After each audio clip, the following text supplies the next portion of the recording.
குளித்தலை அருகே ஐயர்மலை உச்சியில் 1000 ஆண்டுகள் பழமை வாய்ந்த ரத்னகிரீஸ்வரர் கோவில் கும்பாபிஷேக விழா வெகு விமரிசையாக நடைபெற்றது.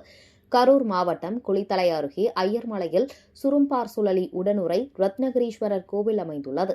1000 ஆண்டுகள் பழமை வாய்ந்த இந்த கோவிலில் கும்பாபிஷேகம் நடத்த இந்து சமய அறநிலையத்துறை அதிகாரிகள் மற்றும் பக்தர்கள் முடிவு செய்தனர். இதனையொட்டி மலை உச்சியில் கடந்த சில மாதங்களாக கோவில் திருப்பணிகள் நடைபெற்றன.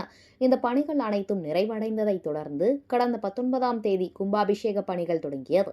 இதனையொட்டி கணபதி ஹோமம், பிரவேச பலி பூஜை, வாஸ்து சாந்தி, விக்னேஸ்வர பூஜை, யாகசாலை, பிரவேசம், பூர்ணகாதி உள்ளிட்ட 4 கால யாக பூஜைகள் நடைபெற்றது. அதனைத் தொடர்ந்து இன்று காலை 9 மணிக்கு சிவாச்சாரியர்கள் வேத மந்திரங்கள் முழங்க கோவில் விமான கலசங்களில் புனித நீர் ஊற்றி கும்பாபிஷேகம் நடத்தினர். இந்த விழாவில் ஆயிரக்கணக்கான பக்தர்கள் 1017 படிகள் வழியாகவும் ரோப்கார் மூலமாகவும் மலை உச்சிக்கு சென்று சுவாமி தரிசனம் செய்தனர்.